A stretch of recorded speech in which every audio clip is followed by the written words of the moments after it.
تو حضرت آدم علیہ السلام کے پیٹ میں ایک چھوٹا سا سوراخ بن گیا جو آج ہماری ناف کی صورت میں موجود ہے۔ اس سوراخ کی مٹی سے جو شیطان کا تھوک لگا تھا، اللہ تعالیٰ نے کتے کو پیدا کیا۔ دوسری روایت کے مطابق جب حضرت آدم علیہ السلام اور حضرت حوا علیہ السلام کو زمین پر بھیجا گیا تو شیطان نے زمینی درندوں کو بہکایا کہ وہ ان دونوں کو کھا جائیں، تو اللہ تعالیٰ نے کتے کو پیدا کیا تاکہ وہ حضرت آدم علیہ السلام اور حضرت حوا علیہ السلام کی ان درندوں سے حفاظت کرے۔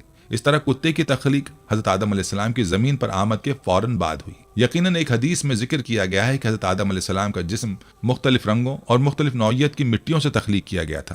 اسی وجہ سے انسان میں مختلف رنگ و نسل اور مختلف مزاجوں والے لوگ موجود ہیں۔ نبی کریم صلی اللہ علیہ وآلہ وسلم نے فرمایا، اللہ تعالیٰ نے حضرت آدم علیہ السلام کو ایک مٹھی مٹی سے پیدا کیا اور یہ مٹی زمین کے مختلف حصوں سے جمع کی گئی تھی، جس کی وجہ سے حضرت آدم علیہ السلام کی نسل میں مختلف رنگت اور زبانوں کے لوگ پیدا ہوئے۔ حضرت آدم علیہ السلام کی کنیت ابو محمد یا ابو البشر ہے اور آپ اللہ کے پہلے نبی ہیں۔ آپ کی عمر 960 سال تھی اور آپ کی وفات کے وقت آپ کی اولاد کی تعداد 1,00,000 تک پہنچ چکی تھی، جنہوں نے مختلف صنعتوں اور عمارتوں سے زمین کو آباد کیا۔ جب حضرت آدم علیہ السلام کو جنت میں رہنے کا حکم دیا گیا تو وہاں کی تنہائی کی وجہ سے آپ کچھ مغموم ہوئے۔ اللہ تعالیٰ نے آپ پر نیند کا غلبہ ڈالا اور آپ گہری نیند میں چلے گئے۔ نیند کی حالت میں اللہ تعالیٰ نے آپ کی بائیں پسلی سے حضرت حوا علیہ السلام کو پیدا فرمایا۔ جب آپ بیدار ہوئے تو حیران رہ گئے کہ ایک نہایت خوبصورت عورت آپ کے پاس بیٹھی ہوئی ہے۔ آپ نے ان سے پوچھا کہ تم کون ہو اور یہاں کیوں آئی ہو؟ حضرت حوا علیہ السلام نے جواب دیا کہ میں آپ کی بیوی ہوں اور اللہ تعالیٰ نے مجھے اس لیے پیدا کیا تاکہ آپ کو سکون اور انسیت حاصل ہو اور میں آپ سے تسکین اور محبت کی توقع رکھوں، ہم دونوں مل کر خوش رہیں اور اللہ تعالیٰ کی نعمتوں کا شکر ادا کریں۔ قرآن مجید میں اللہ تعالیٰ نے فرمایا اور اسی کے ذریعے اس کا جوڑا بنایا اور ان دونوں سے بہت سارے مرد اور عورت پھیلا دیے۔ ناظرین، یہاں آپ کو یہ بھی بتاتے چلیں کہ حضرت آدم علیہ السلام نے ہم بستری کرنا کیسے سیکھا۔ اس حوالے سے حضرت ابراہیم نخعی رحمۃ اللہ علیہ روایت کرتے ہیں کہ جب اللہ پاک نے حضرت آدم علیہ السلام کو پیدا فرمایا تو اللہ تعالیٰ نے ایک فرشتے کو حضرت آدم علیہ السلام کے پاس بھیجا اور انہیں جمع یعنی ہم بستری کرنے کا حکم دیا۔ چنانچہ آدم علیہ السلام نے حوا علیہ السلام کے ساتھ قربت کی۔ اس کے بعد حضرت حوا علیہ السلام نے کہا، اے آدم علیہ السلام، یہ تو بہت اچھا عمل ہے، لیکن ناظرین اس روایت کی صحت کے بارے میں ہمیں کوئی اطلاع نہیں ملی کہ یہ درست ہے یا نہیں۔ بعض دیگر روایات میں اس واقعے کو کچھ اس طرح بیان کیا گیا ہے کہ جب اللہ تعالیٰ نے آدم علیہ السلام اور حضرت حوا علیہ السلام کو شجر ممنوع پھل کھانے کی وجہ سے زمین پر اتارا تو وہ ایک دوسرے سے کافی عرصے تک جدا رہے۔ حضرت آدم علیہ السلام اپنی اجتہادی خطا پر بہت زیادہ نادم رہتے اور روتے رہتے۔ ان کے رونے کی شدت کی وجہ سے ایک دن حضرت جبریل علیہ السلام نے اللہ پاک کی بارگاہ میں ان کی سفارش کی۔ اللہ تعالیٰ نے آدم علیہ السلام کے دل میں توبہ کا طریقہ ڈالا۔ چنانچہ آدم علیہ السلام نے اللہ کی بارگاہ میں توبہ کی اور اللہ کی بارگاہ میں نہایت عاجزی اور ندامت کے ساتھ یہ دعا کی جو قرآن کریم میں یوں بیان ہوئی ہے، اے اللہ، اے ہمارے رب، ہم نے اپنی جانوں پر ظلم کیا اور اگر تو ہمیں معاف نہیں کرے گا اور ہم پر رحم نہیں فرمائے گا تو ہم یقیناً نقصان اٹھانے والوں میں سے ہو جائیں گے۔ ناظرین، اللہ تعالیٰ نے ان کی توبہ کو قبول فرما لیا۔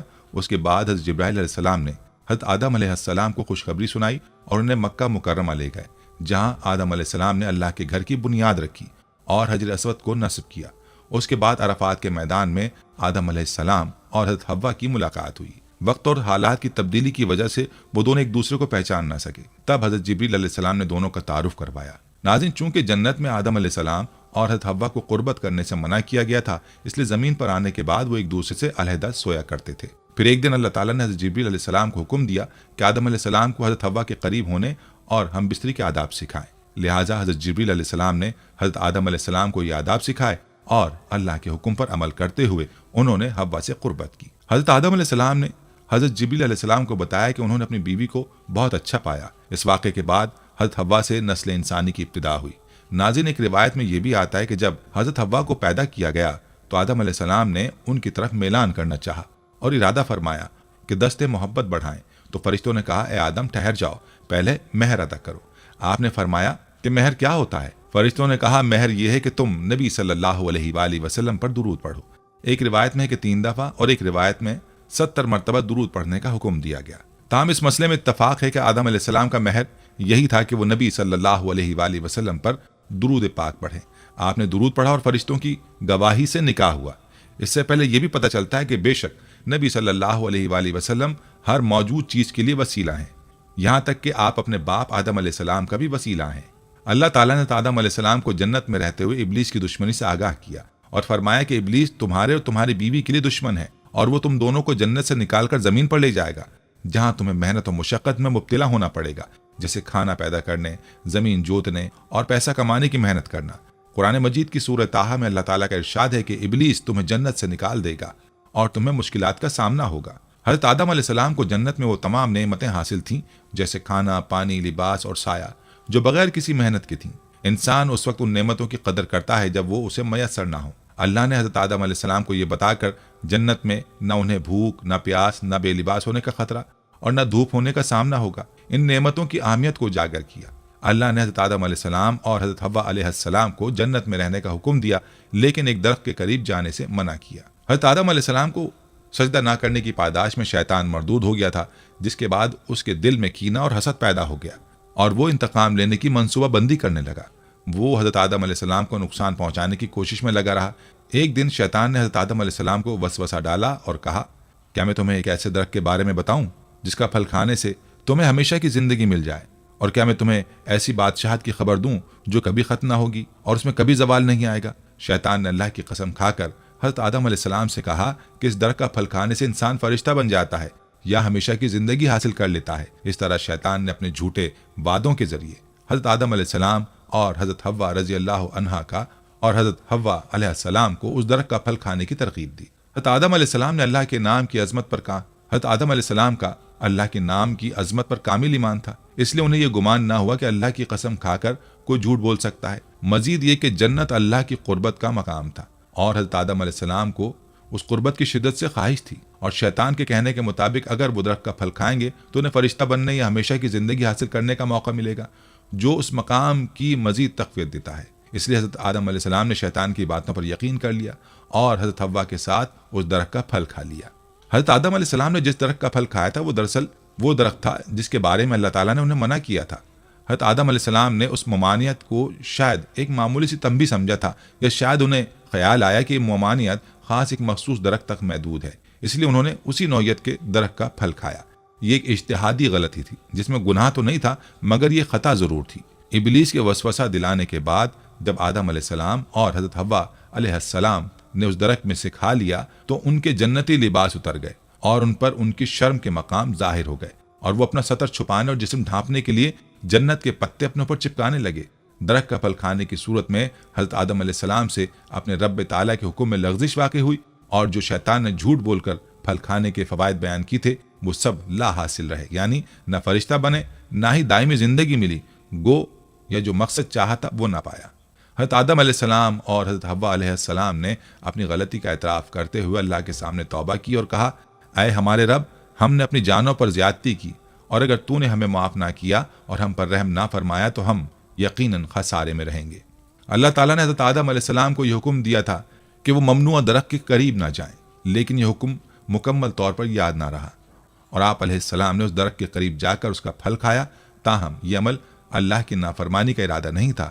حضرت آدم علیہ السلام نے جان بوجھ کر درخت سے نہیں کھایا، بلکہ ایک سہوی غلطی تھی۔ اس بات کو مد نظر رکھتے ہوئے یہ کہنا صحیح ہے کہ جو کام غلطی سے کیا جائے وہ نہ گناہ ہوتا ہے اور نہ اس پر کوئی مواخذہ۔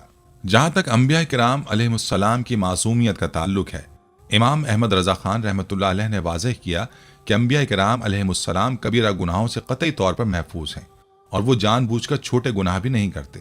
ان کے کردار سے کبھی بھی مخلوق کو نقصان نہیں پہنچتا، اور وہ ہمیشہ اعلیٰ اخلاق، شرافت کی معیاری مثال ہے۔ جب حضرت آدم علیہ السلام نے ممنوع درخت کا پھل کھا لیا تو اللہ تعالیٰ نے انہیں اور حضرت حوا علیہ السلام کو جنت سے زمین پر اترنے کا حکم دیا۔ یہ حکم آدم علیہ السلام کی نسل کے لیے بھی تھا، اور ساتھ ہی اللہ نے فرمایا کہ تمہاری نسل کے بعض افراد ایک دوسرے کے دشمن ہوں گے اور دنیا میں ایک دوسرے سے حسد اور دین میں اختلاف کریں گے۔ تمہیں زمین پر کچھ وقت رہنا ہے اور اسے فائدہ اٹھانا ہے، اس میں زندگی گزارنی ہے، اسی میں موت آنی ہے اور اسی سے تم اٹھائے جاؤ گے۔ اللہ نے پھر اپنی ہدایت کی وضاحت کرتے ہوئے فرمایا کہ اگر میری طرف سے تمہارے پاس کتاب اور رسول کی ہدایت آئے تو جو اس ہدایت کی پیروی کرے گا وہ نہ دنیا میں گمراہ ہوگا نہ آخرت میں بدبخت ہوگا۔ جو لوگ اللہ کی ہدایت پر عمل کریں گے وہ دنیا میں گمراہ نہیں ہوں گے اور آخرت میں بھی عذاب سے بچ جائیں گے، اور قیامت کے دن ان کو نہ کوئی خوف ہوگا اور نہ کوئی غم، بلکہ وہ جنت میں داخل ہوں گے۔ لیکن جو لوگ کفر کریں گے اور میری آیات کو جھٹلائیں گے وہ ہمیشہ کے لیے جنت میں جائیں گے۔ ناظرین، یہاں یہ بھی جان لیں کہ حضرت آدم علیہ السلام کہاں اترے تھے۔ مختلف روایات میں ذکر کیا گیا ہے کہ حضرت آدم علیہ السلام مکہ اور طائف کے درمیان موجود دجنہ نامی علاقے میں اترے تھے۔ کچھ کا کہنا ہے کہ آپ صفا پہاڑی پر اترے، جبکہ اللہ کے حکم کے تحت حضرت آدم علیہ السلام اور حضرت حوا علیہ السلام کا جنت سے نکلنے کا وقت آیا تو حضرت آدم علیہ السلام نے حضرت حوا کا ہاتھ پکڑ کر کہا کہ اب ہمیں غربت اور بے کسی کا سامنا کرنا ہوگا۔ اس وقت حضرت جبریل علیہ السلام آئے اور کہا دونوں الگ ہو جاؤ، کیونکہ یہ اللہ کا حکم ہے اور تمہیں مختلف جگہوں پر اتارا جائے گا۔ حضرت آدم علیہ السلام اور حضرت حوا علیہ السلام کے درمیان یہ جدائی ہوئی اور حضرت آدم علیہ السلام کو سراندیپ جو کہ سری لنکا میں واقع ہے اتارا گیا، جبکہ حضرت حوا علیہ السلام کو جدہ کے قریب اتارا گیا۔ اس وقت کے مطابق یہ دونوں جگہیں تقریباً 2100 میل دور تھیں۔ حضرت آدم علیہ السلام کی زبان جنت میں عربی تھی، لیکن جب آپ زمین پر اترے تو آپ کو سریانی زبان دی گئی۔ بعد میں جب آپ کی توبہ قبول ہوئی تو اللہ تعالیٰ نے آپ کو عربی زبان عطا کی۔ پھر ایک بار جب آپ حج پر تشریف لے گئے تو آپ کی ملاقات حضرت حوا علیہ السلام سے مزدلفہ کے مقام پر ہوئی۔ اسی وجہ سے مزدلفہ کے معنی قربت والی جگہ ہے۔ حضرت عبداللہ بن عمر رضی اللہ عنہ فرماتے ہیں کہ حضرت آدم علیہ السلام کو ہندوستان میں اتارا گیا تھا اور پھر وہ مکہ آئے اور بعد میں شام میں انتقال فرمایا۔ بعض روایات میں ذکر ہے کہ حضرت آدم علیہ السلام کو ہندوستان میں اتارنے کے بعد وہ مکہ گئے اور وہاں سے شام کی طرف روانہ ہوئے۔ رسول اللہ صلی اللہ علیہ وآلہ وسلم نے بھی فرمایا کہ حضرت آدم علیہ السلام کو ہندوستان میں اتارا گیا تھا۔ تاریخی طور پر سراندیپ جزیرے میں بوس پہاڑ پر حضرت آدم علیہ السلام کے قدموں کے نشان ملتے ہیں اور اس پہاڑ کو کوہ آدم یا آدم کی چوٹی بھی کہا جاتا ہے، جو سری لنکا کی دوسری سب سے بلند چوٹی ہے۔ حضرت آدم علیہ السلام کو زمین پر اترنے کے بعد پہلی بار کیا کھانا اور لباس ملا؟ روایات میں ذکر ہے کہ حضرت آدم علیہ السلام جنت میں 60 سے 100 سال تک رہے اور ان دونوں کو جنت میں کسی بھی درخت سے کھانے کی آزادی تھی سوائے ممنوع درخت کے۔ شیطان نے دونوں کو بہکایا اور کہا اگر تم اس درخت کے پھل کھاؤ گے تو تم ہمیشہ زندہ رہو گے یا فرشتہ بن جاؤ گے۔ حضرت حوا علیہ السلام نے اس بہکاؤ میں آ کر حضرت آدم علیہ السلام سے کہا کہ ہم اس پھل کا ذرا سا حصہ کھا کر دیکھیں، تو حضرت آدم علیہ السلام نے پہلے انکار کیا، لیکن پھر حضرت حوا کے اصرار پر راضی ہو گئے۔ دونوں نے پھل کھائے اور فوراً ان کی سترگاہیں ظاہر ہو گئیں۔ اس پر وہ جنت کے درختوں کے پتے توڑ کر اپنے جسم کو چھپانے لگے۔ اللہ نے دونوں کو پکارا اور کہا کہ میں نے تمہیں اس درخت سے منع کیا تھا، تم نے کیوں اس کا پھل کھایا؟ دونوں نے اللہ کے سامنے شرمندگی کا اظہار کیا اور کہا کہ اگر اللہ نے ہمیں معاف نہ کیا تو ہم تباہ ہو جائیں گے۔ اللہ نے حضرت آدم علیہ السلام اور حضرت حوا علیہ السلام کو زمین پر اترنے کا حکم دیا اور کہا کہ تم دونوں وہاں زندگی گزارو گے، تم میں سے بعض ایک دوسرے کے دشمن ہوں گے اور وہاں تمہیں مرنا ہے اور اسی سے اٹھایا جائے گا۔ اس کے بعد حضرت آدم علیہ السلام اور حضرت حوا علیہ السلام کو زمین پر اتار دیا گیا۔ حضرت سعدی رحمۃ اللہ علیہ نے فرمایا کہ حضرت آدم علیہ السلام جب ہندوستان میں اترے تو ان کے پاس جنت کا پتا اور حجر اسود تھا، اور یہ پتا خوشبودار اور درختوں کے پتوں کی پیداوار تھا۔ حضرت آدم علیہ السلام نے جنت کے پتوں کو زمین پر پھیلا دیا۔ بعد میں حضرت جبریل علیہ السلام نے حضرت آدم علیہ السلام کو معاف کروا دیا اور آپ کو مکہ لے کر آئے، جہاں آپ نے کعبے کی بنیاد رکھی اور حجر اسود نصب کیا۔ حضرت عمر رضی اللہ تعالی عنہ نے فرمایا کہ جب حضرت آدم علیہ السلام نے اللہ سے مغفرت کی دعا کی تو انہوں نے محمد صلی اللہ علیہ وآلہ وسلم کے وسیلے سے معافی مانگی۔ اللہ نے حضرت آدم علیہ السلام سے فرمایا کہ جب تم نے محمد صلی اللہ علیہ وآلہ وسلم کے بارے میں جانا تو تم نے سچ کہا۔ اللہ نے فرمایا اگر محمد صلی اللہ علیہ وآلہ وسلم نہ ہوتے تو میں تمہیں بھی پیدا نہ کرتا۔ ناظرین، معراج کے سفر میں جب نبی کریم صلی اللہ علیہ وآلہ وسلم پہلے آسمان پر پہنچے تو آپ نے حضرت آدم علیہ السلام کو دیکھا۔ آپ صلی اللہ علیہ وآلہ وسلم نے دیکھا کہ حضرت آدم علیہ السلام کے دائیں طرف جنتی لوگ تھے اور بائیں طرف جہنمی لوگ۔ حضرت آدم علیہ السلام جب دائیں طرف دیکھتے تو ہنستے اور جب بائیں طرف دیکھتے تو روتے۔ نبی صلی اللہ علیہ وآلہ وسلم نے حضرت جبریل علیہ السلام سے پوچھا کہ یہ کیا ہو رہا ہے؟ تو حضرت جبریل علیہ السلام نے بتایا کہ یہ حضرت آدم علیہ السلام ہیں اور یہ ان کی اولادوں کی روحیں ہیں، جبکہ بائیں طرف جہنمی روحیں ہیں، اس لیے وہ غمگین رہتے ہیں اور روتے ہیں۔ ناظرین، اب یہاں ایک اور اہم بات یہ ہے کہ حضرت آدم علیہ السلام نے زمین پر آ کر سب سے پہلے کیا چاہا؟ جب حضرت آدم علیہ السلام زمین پر اترے تو انہوں نے اللہ سے دعا کی کہ وہ وہی عبادت کی جگہ اور تسبیح کی آواز سننا چاہتے ہیں جو آسمانوں میں بیت المعمور کے گرد ملائکہ کرتے تھے۔ اس پر اللہ کا حکم آیا کہ آپ جس جگہ کو نشان کے طور پر دیکھیں وہاں کعبہ بنائیں اور اس کے گرد طواف کریں اور وہاں نماز پڑھیں۔ حضرت جبریل علیہ السلام نے حضرت آدم علیہ السلام کی رہنمائی کی اور انہیں اس جگہ پر لے گئے جو زمین کے آغاز کا مقام تھا، وہ جگہ جہاں سے زمین کی تخلیق ہوئی تھی۔ حضرت جبریل علیہ السلام نے اپنا پر مار کر 7ویں آسمان تک کعبے کی بنیاد رکھی۔ اس کے بعد ملائکہ نے 5 پہاڑوں کے پتھروں سے کعبے کی عمارت کی بنیاد رکھی، جن میں سے کوہ طور، کوہ لبنان، کوہ جودی، کوہ طور زیدہ اور کوہ ہرا شامل تھے۔ بنیاد مکمل ہونے کے بعد اس مقام کے ارد گرد دیواریں بنائی گئیں۔ حضرت آدم علیہ السلام یہاں نماز پڑھتے اور طواف کرتے رہتے۔ طوفان نوح تک کعبہ اسی حالت میں قائم رہا۔ طوفان کے دوران کعبے کی عمارت آسمان کی طرف اٹھا لی گئی اور اس جگہ ایک بلند ٹیلا بن گیا۔ لوگ پھر بھی اس مقام پر آ کر دعا کرتے اور برکت کے لیے آتے رہتے۔ پھر حضرت ابراہیم علیہ السلام کے زمانے میں کعبے کی حالت دوبارہ ٹھیک ہو گئی اور اس میں مزید آبادی بڑھ گئی، خاص طور پر جب حضرت اسماعیل علیہ السلام اور حضرت ہاجرہ یہاں آ کر آباد ہوئے۔ ناظرین، حضرت آدم علیہ السلام اللہ کے منتخب نبی تھے۔ جب اللہ تعالیٰ نے انہیں پیدا کرنے کا ارادہ کیا تو فرشتوں اور ابلیس سے فرمایا کہ میں مٹی کے سیاہ کھنکھناتے اور سڑے ہوئے گارے سے انسان بناؤں گا۔ جب میں اس انسان کو مکمل طور پر درست شکل دے کر اپنی روح پھونک دوں گا تو تم سب کو سجدہ کرنا ہوگا۔ اللہ تعالیٰ نے زمین سے ایک مٹھی مٹی لی اور اس سے گارا تیار کیا اور پھر اس گارے سے حضرت آدم علیہ السلام کا بدن بنایا۔ جب گارا سیاہ اور بدبودار ہو گیا اور اس میں سے آواز آنا شروع ہو گئی تو اللہ تعالیٰ نے اپنے دونوں ہاتھوں سے حضرت آدم علیہ السلام کا پتلا بنایا اور کچھ عرصے تک اسے وہیں چھوڑ دیا۔ ابلیس نے جب اس پتلے کو دیکھا تو وہ اس کے ارد گرد چکر لگانے لگا اور غور سے اس کا معائنہ کیا۔ ابلیس نے سمجھا کہ حضرت آدم علیہ السلام کے جسم میں کچھ کمی ہے اور وہ اپنی حقیقت کو نہیں سمجھیں گے۔ پھر اللہ تعالیٰ نے جمعے کے دن عصر کے بعد حضرت آدم علیہ السلام کے پتلے کو زندگی دینے کا حکم کیا۔ پھر اللہ تعالیٰ نے جمعے کے دن عصر کے بعد حضرت آدم علیہ السلام کے پتلے کو زندگی دینے کا حکم دیا۔ اس حکم کے ساتھ ہی پتلا زندہ ہو گیا۔ جب حضرت آدم علیہ السلام کی روح جسم میں آئی تو انہیں چھینک آئی اور اللہ کے حکم سے انہوں نے کہا الحمدللہ، تو اللہ تعالیٰ نے فرمایا یرحمک اللہ، یعنی اللہ تم پر رحم کرے۔ پھر اللہ تعالیٰ نے حضرت آدم علیہ السلام سے فرمایا کہ جاؤ فرشتوں کو سلام کرو اور سنو کہ وہ کیا جواب دیتے ہیں۔ حضرت آدم علیہ السلام گئے اور کہا السلام علیکم، تو فرشتوں نے جواب دیا وعلیکم السلام ورحمۃ اللہ وبرکاتہ۔ جب حضرت آدم علیہ السلام پیدا ہوئے تو تمام فرشتوں نے اللہ کے حکم پر حضرت آدم علیہ السلام کے سامنے سجدہ کیا، مگر ابلیس نے تکبر دکھایا اور سجدہ کرنے سے انکار کر دیا۔ اس نے کہا کہ میں بہتر ہوں کیونکہ مجھے آگ سے بنایا گیا ہے جبکہ آدم کو مٹی سے بنایا ہے۔ ناظرین، ابلیس کا اصل نام عزازیل تھا اور وہ جن تھا جو اپنے علم، عبادت اور پارسائی میں فرشتوں سے بھی آگے تھا۔ عزازیل نے اپنی عظمت اور مقام پر غرور کیا اور اسے اپنے علم پر اتنا یقین تھا کہ وہ اللہ کے حکم سے انکار کرنے کے قابل سمجھتا تھا۔ اس کے بعد اللہ نے عزازیل کو ابلیس یعنی مایوس کر دیا، اور جو اللہ کی رحمت سے مایوس ہو جائے وہ شیطان بن جاتا ہے۔ ابلیس نے حضرت آدم علیہ السلام کو بہکایا اور کہا کہ یہ درخت تمہیں ایسی سلطنت دے گا جس میں کبھی زوال نہیں آئے گا اور تم ہمیشہ زندہ رہو گے۔ اس طرح ابلیس نے حضرت آدم علیہ السلام اور حضرت حوا علیہ السلام کو اس درخت کا پھل کھانے کی ترغیب دی۔ ناظرین، واضح رہے کہ اللہ تعالیٰ نے اس درخت کا نام نہیں بتایا جس سے حضرت آدم علیہ السلام کو منع کیا تھا، اور اس کا ذکر کرنے سے ہمیں کوئی فائدہ نہیں ہوتا، کیونکہ اگر اللہ چاہتا تو ہمیں اس درخت کے بارے میں ضرور بتا دیتا۔ ناظرین، حضرت آدم علیہ السلام کی عمر 1000 سال مقرر کی گئی تھی اور حضرت داؤد علیہ السلام کی عمر 100 سال تھی۔ حضرت آدم علیہ السلام نے اپنی زندگی کے 40 سال حضرت داؤد علیہ السلام کو ہبہ کیے۔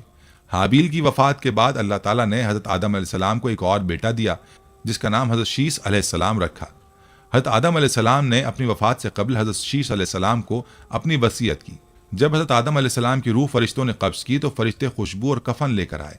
پھر انہوں نے حضرت آدم علیہ السلام کا غسل دیا، کفن پہنایا اور نماز جنازہ ادا کی۔ بعد ازاں قبر کھود کر لحد میں دفن کیا۔ اس واقعے کے ساتھ اللہ تعالیٰ نے بنی آدم کو تدفین کے طریقے سکھائے۔ حضرت آدم علیہ السلام کا انتقال جمعے کے روز ہوا اور دفن کی جگہ واضح نہیں ہے۔ حضرت آدم علیہ السلام کی وفات کے بعد حضرت حوا علیہ السلام کا بھی انتقال ہوا۔ حضرت آدم علیہ السلام کا قد 60 ہاتھ تھا۔ حضرت ابو ہریرہ رضی اللہ عنہ سے روایت ہے کہ نبی کریم صلی اللہ علیہ وآلہ وسلم نے فرمایا کہ حضرت موسیٰ علیہ السلام نے حضرت آدم علیہ السلام سے یہ بحث کی کہ آپ نے لوگوں کو اپنی غلطی کی وجہ سے جنت سے نکال دیا۔ حضرت آدم علیہ السلام نے جواب دیا، اللہ تعالیٰ نے میرے بارے میں جو تقدیر لکھی تھی میں اس میں مداخلت نہیں کر سکتا تھا۔ نبی کریم صلی اللہ علیہ وآلہ وسلم نے فرمایا کہ حضرت آدم علیہ السلام دلیل کے ذریعے حضرت موسیٰ علیہ السلام پر غالب آ گئے۔ جہاں تک حضرت آدم علیہ السلام کی وفات کا تعلق ہے تو ایک موقع پر حضرت جبریل علیہ السلام کی طرف سے حضرت آدم علیہ السلام کو تسلی دینے کے لیے آئے اور انہیں بتایا کہ اللہ تعالیٰ نے انہیں ایک اور بیٹا عطا کرے گا جس کی نسل سے پیغمبر پیدا ہوں گے۔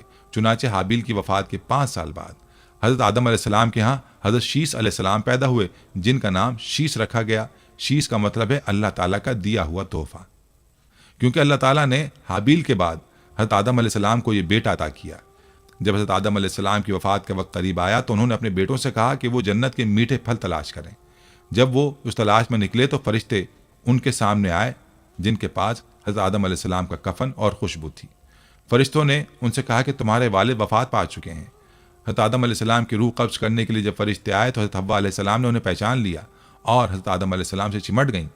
حضرت آدم علیہ السلام نے انہیں کہا کہ مجھے اپنے رب کے فرشتوں کے ساتھ جانے دو، کیونکہ تمہاری ہی وجہ سے ہمیں پہلے مصیبت کا سامنا ہوا تھا۔ فرشتوں نے حضرت آدم علیہ السلام کی روح قبض کی، ان کا غسل دیا، کفن پہنایا اور خوشبو لگائی۔ بعد میں حضرت جبریل علیہ السلام نے حضرت شیس علیہ السلام کو جنازے کی نماز پڑھانے کا طریقہ سکھایا۔ حضرت شیس علیہ السلام نے حضرت آدم علیہ السلام کی نماز جنازہ پڑھائی۔ تاریخی کتب کے مطابق حضرت آدم علیہ السلام کی عمر 960 سال بیان کی جاتی ہے۔ حضرت ابن عباس رضی اللہ تعالی عنہ نے ذکر کیا کہ حضرت نوح علیہ السلام نے طوفان کے بعد کشتی سے اتر کر حضرت آدم علیہ السلام کو بیت المقدس میں دفن کیا۔ حضرت حوا علیہ السلام بھی حضرت آدم علیہ السلام کی وفات کے 1 سال بعد انتقال کر گئیں اور انہیں حضرت آدم علیہ السلام کے ساتھ دفن کیا گیا۔ ناظرین، یہ تھی ہماری آج کی ویڈیو۔ آخر میں ہم اللہ تعالیٰ سے دعا گو ہیں کہ وہ حضرت آدم علیہ السلام اور حضرت حوا علیہ السلام کو اپنی رحمتوں سے نوازے اور ہمیں ان کی زندگی سے سبق حاصل کرنے اور اس پر عمل کرنے کی توفیق عطا فرمائے، آمین۔ ہم امید کرتے ہیں کہ آپ کو ہماری آج کی یہ ویڈیو ضرور پسند آئی ہوگی۔ اگر آپ کو ہماری آج کی یہ ویڈیو پسند آئی ہے تو آپ سے گزارش کرتے ہیں کہ آپ ہمارے چینل کو ضرور سبسکرائب کر لیں اور ساتھ ہی لگے بیل کے بٹن کو بھی پریس کر لیں تاکہ آپ کے پاس ہماری آنے والی مزید معلوماتی ویڈیوز کا نوٹیفیکیشن بر وقت ملتا رہے۔ سبسکرائب کے ساتھ ساتھ ہماری ویڈیوز کو لائک بھی کریں اور اپنی قیمتی رائے کا اظہار کمنٹس میں ضرور کریں۔ کمنٹس میں آپ اپنے سوالات بھی ہم تک پہنچا سکتے ہیں۔ اللہ تعالیٰ آپ کو اپنے حفظ و امان میں رکھے، آمین۔ آخر میں پیارے دوستو، ہر ویڈیو کے اختتام میں ہم نے ایک دعا کا سلسلہ شروع کیا ہوا ہے۔ جو بھی اس دعا میں شامل ہوگا، میرا دعویٰ ہے کہ اللہ پاک اس کی تمام جائز حاجات کو پورا کریں گے۔ اپنی دعا کا آغاز درود ابراہیمی سے کرتے ہیں۔ آپ سب دوست اور بہنیں پہلے میرے ساتھ مل کر درود پاک پڑھ لیں اور کمنٹس میں آمین لازمی لکھیے گا۔ اللہ پاک اس آمین کو لکھنے کی برکت سے آپ کی اور میری تمام جائز حاجات کو پورا فرمائیں گے۔ دعا کا آغاز کرتے ہیں۔ بسم اللہ الرحمن الرحیم۔ اللہم صلی علی محمد وعلی آل محمد کما صلیت